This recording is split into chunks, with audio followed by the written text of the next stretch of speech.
mbokk yi asalaamaaleykum wa rahmatullah ginnaaw bi ñu nuyoowaatee siyaare leen bu baax a baax tey dañuy àndandoo rek dem déglu Cheikh Yérim Seck Cheikh Yérim Seck mi nga xam ne si ne day wax ay waxam di weddi boppam man Cheikh Yérim Seck moog Maimouna Ndour ñoom ñaar laa yamale parce que ñoom ay nit yi journaliste leen loo xam ne si ne saa yi li ñuy wax teguñu ko fenn gars yi nañ àndandoo dem déglu Cheikh Yérim Seck fi mu waxee ba pare weddiwaat boppam incha allah.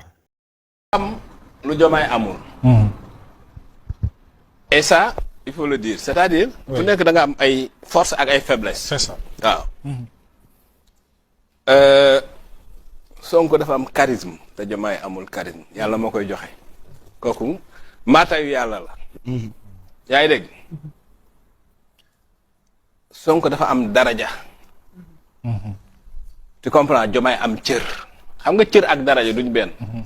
wallahi. comprendre nga. mën nga am daraja te doo am cër. mën nga am cër te doo am daraja. donc Sonko dafa am daraja Diomaye am cër. comprendre nga cër bi Diomaye yor dafa diis. mais daraja bi Sonko yor dafa yaatu. moo tax exercice bu difficile la. ba pare nag man bokkuma ci ñi yaakaar ni bu affaire yi tasee Diomaye mooy gagné loolu c'est faux. man bokkuma ci yaakaar ñi yaakaar. déedéet man gëwuma loolu. man d'accord ak analyse yu bari yu yaakaar ni en cas de clash Diomaye ba gagné. man gëwuma loolu. xam nga Sonko dafa am lu jafe. loo xam ni mën naa ci histoire politique gu Sénégal moom rek moo ko mës a am. Abdoulaye Wade amoon na ko tuuti mais Sonko dafa am des inconditionnels. ñoo xam ni. jéemu ñoo xool jéemu ñoo kii seen yoon newu ci. Sonko rek. Sonko lañ gis moom lañu xam moom lañ dégg. bu yàqee bu yàqul bu defee bu deful. ba léegi Sonko dafa am benn socle incompressible maanaam am na mbooloo moo xam ne muy taw muy naaj muy niis muy kii ils sont avec lui te loolu mooy force bi nga xam ne Diomaye amu ko. te démocratie nombre la.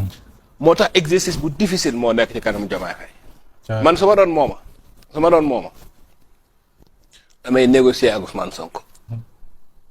gis nga Diomaye képp ku koy conseiller naan ko jaayal Sonko doole mooy xamoo àdduna xamoo politique xamoo yëfi ni mu war a doxe te mu yor pouvoir. waaw.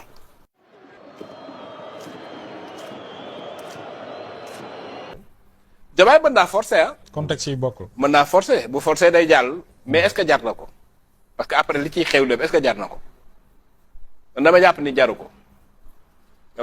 ko mën na forcer nag bu forcer moom mi ngi ak doole nguur ji mën na forcer. affaire dina dagg mais bu daggee est-ce que dina ko jar. loolu laa bëgg a wax. très bien. tu comprends mais Macky Sall ak kii bokkuñu par contre. Diomaye mën na yàqal Ousmane Sonko loo xam ne Macky Sall mën ko koo yàqal. yaa ça aussi. mooy loolu il faut Ousmane Sonko di ko fàttali ko. lu mel nan da koo xam. xam Macky Sall ak Diomaye bokkuñu. est-ce que xamal ma. ba pare comme ni koy yonte Yàlla Muhammad sallallahu alayhi wa sallam waxee nit da ngay moytu ki nga defal. Diomaye noo def yaa ngi toog. ça va maa ngi toog. mais kaas bi fi nga ko teg cate na de mbaa du daam est-ce que doo ko teg nii. waaw bu fekkee nag askan bi am nañ ci yow xel mu dal nga teg ko fii te kenn laalu ko mën na bañ a daal. mais tey mën nga ko teg fii xale di romb fel ko est-ce que teg ko si digg bi du gën. mais buñ ko ñoŋalee ba benn gone du romb même boo ko tegee fii yàlla mën na ci def sutura ñun am nañ ay conseils am nañ yeneen conseils yu bokkut ak yi ñu àndaloon yu bees. xam nga tey jii bu dee benn kaas bi moo nekk si kër gi. nga teg ko fii si cat bi mu daanu amalu la njëriñ. mais est-ce que doo ko teg nii nga xam ne kaas bi du daanu est-ce que gënu. waaw bu fekkee mën la ñu wóolu ci table bi ma yore kaas bi am naa droit tegee ko fu ma neex. Diomaye kaas bi teg ko fii. kaas bi fii laa bëri.